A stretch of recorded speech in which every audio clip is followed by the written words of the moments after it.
ಈ ಪ್ರಾಚೀನ ಭಾರತ ಖಂಡದಲ್ಲಿ ಪ್ರತಿ ಹಬ್ಬ, ಪ್ರತಿ ಪೂಜೆ, ಪ್ರತಿ ಮಂಗಳ ಕಾರ್ಯದಲ್ಲಿ ನೀವು ಒಂದು ವಸ್ತುವನ್ನು ನೋಡಿರ್ತೀರ.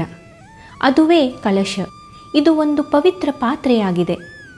ಆದರೆ ನಿಮಗೆ ಈ ಪ್ರಶ್ನೆ ಬಂದಿರಬಹುದು, ಈ ಕಳಶ ಏಕೆ ಇಡುತ್ತಾರೆ?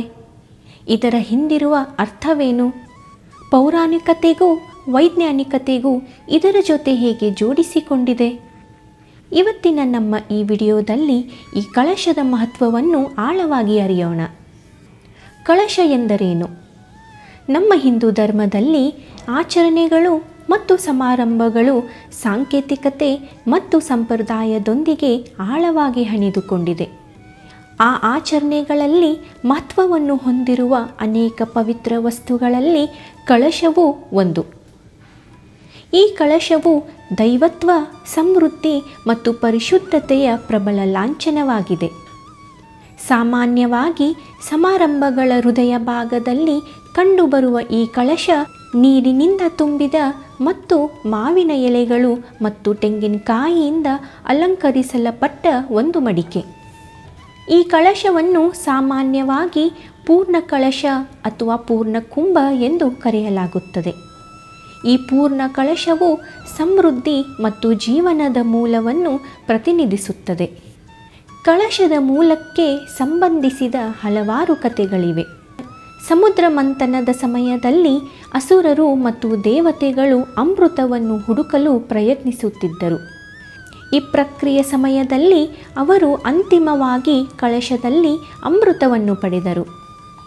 ಹೀಗಾಗಿ ಕಳಶವು ಕೇವಲ ಒಂದು ವಸ್ತುವಲ್ಲ, ಆದರೆ ಆಧ್ಯಾತ್ಮಿಕ ಶಕ್ತಿ ಮತ್ತು ಸಾಂಸ್ಕೃತಿಕ ಪರಂಪರೆಯ ಪಾತ್ರೆಯಾಗಿದೆ.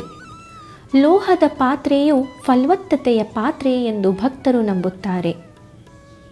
ವಾಸ್ತುಶಾಸ್ತ್ರದ ಪ್ರಕಾರ ಕಳಶವನ್ನು ಉತ್ತರ ದಿಕ್ಕಿಗೆ ಮುಖ ಮಾಡಿದಾಗ ಅದು ಸಮೃದ್ಧಿ, ಸಕಾರಾತ್ಮಕತೆ ಮತ್ತು ಬುದ್ಧಿವಂತಿಕೆಯನ್ನು ಆಹ್ವಾನಿಸುತ್ತದೆ.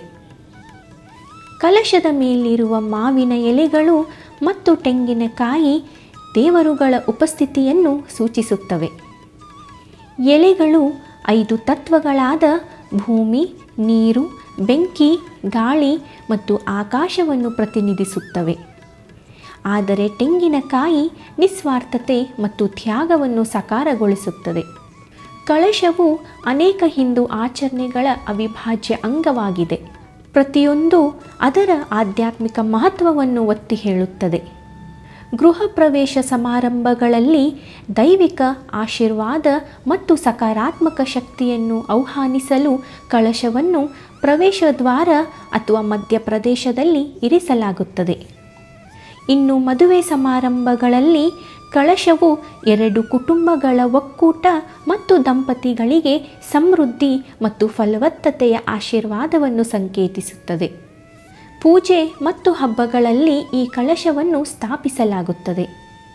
ನವರಾತ್ರಿ ಸಮಯದಲ್ಲಿ ದುರ್ಗಾದೇವಿಯನ್ನು ಆಹ್ವಾನಿಸಲು ಕಳಶವನ್ನು ಸ್ಥಾಪಿಸಲಾಗುತ್ತದೆ ಮತ್ತು ದೀಪಾವಳಿಯ ಸಮಯದಲ್ಲಿ ಸಂಪತ್ತಿನ ದೇವತೆ ಲಕ್ಷ್ಮಿಯನ್ನು ಸ್ವಾಗತಿಸಲು ಇದನ್ನು ಬಳಸಲಾಗುತ್ತದೆ.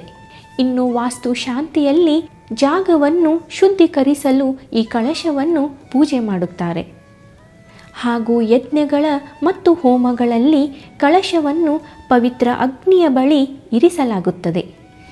ಇದು ಆಧ್ಯಾತ್ಮಿಕ ಶಕ್ತಿಯನ್ನು ನಿಗ್ರಹಿಸುವುದು ಮತ್ತು ದೈವಿಕ ಕೃತಜ್ಞತೆಯನ್ನು ಅರ್ಪಿಸುವುದನ್ನು ಪ್ರತಿನಿಧಿಸುತ್ತದೆ. ಕಳಶ ಪೂಜೆ ಮಾಡುವುದು ಒಂದು ಕೇವಲ ಧಾರ್ಮಿಕವಲ್ಲ, ಕಳಶವು ವೈಜ್ಞಾನಿಕವಾಗಿ ಮಹತ್ವವನ್ನು ಕೂಡ ಹೊಂದಿದೆ. ತಾಮ್ರ ಪಾತ್ರೆ ಜಲವನ್ನು ಶುದ್ಧಿಗೊಳಿಸುವ ಒಂದು ಶಕ್ತಿಯನ್ನು ಹೊಂದಿದೆ. ಕಳಶದೊಳಗೆ ಇರುವ ನೀರು, ಅದರ ಮೇಲೆ ಇಡಲಾಗಿರುವ ತೆಂಗಿನಕಾಯಿ ಹಾಗೂ ಎಲೆಗಳು ಎಲ್ಲವೂ ಒಟ್ಟಿಗೆ ಒಂದು ಜ್ಞಾನಾತ್ಮಕ ಶಕ್ತಿಯ ವಾತಾವರಣವನ್ನು ಸೃಷ್ಟಿ ಮಾಡುತ್ತದೆ. ಅಂತೆಯೇ ಕಳಶವನ್ನು ಮನೆಯ ಈಶಾನ್ಯ ದಿಕ್ಕಿನಲ್ಲಿ ಇಡುವುದು ಅದು ಮನಸ್ಸಿಗೆ ಶಾಂತಿ, ಮನೆಗೆ ಸೌಭಾಗ್ಯ ಎನ್ನುತ್ತದೆ ವಾಸ್ತುಶಾಸ್ತ್ರ. ಕಳಶ ಈ ಒಂದು ಪದದೊಳಗೆ ಪವಿತ್ರತೆ, ಶ್ರದ್ಧೆ, ಶಕ್ತಿ ಹಾಗೂ ಸಂಸ್ಕೃತಿಯ ಮೌಲ್ಯವನ್ನು ಅಡಗಿವೆ. ಇದು ಕೇವಲ ಪೂಜೆಯ ಸಾಮಗ್ರವಲ್ಲ, ಇದು ದೇವರ ಸಾನ್ನಿಧ್ಯವನ್ನೇ ಮನೆಗೂ ಹಾಗೂ ಮನಸ್ಸಿಗೂ ತರುವಂತೆ ಮಾಡುತ್ತದೆ. ಸಂಪೂರ್ಣವಾಗಿ ತುಂಬಿರುವ ನೀರು ಶುದ್ಧತೆಯ ಸಂಕೇತ. ತೆಂಗಿನಕಾಯಿ ಬುದ್ಧಿಯ ಪ್ರತೀಕ ಹಾಗೂ ಎಲೆಗಳು ಪ್ರಾಣಶಕ್ತಿಯ ಸೂಚಕ. ಈ ಎಲ್ಲವುಗಳನ್ನು ಸೇರಿಸಿ ನಾವು ಕಳಶವನ್ನು ಪೂಜೆ ಮಾಡುವಾಗ ನಾವು ದೇವರಿಗೆ ಹೇಳುವ ಸಾಂಸಾರಿಕ ಪ್ರಾರ್ಥನೆ ಇದು. ನಮ್ಮ ಮನಸ್ಸು ಕೂಡ ಈ ಕಳಶದಂತೆ ಶುದ್ಧವಾಗಿರಲಿ.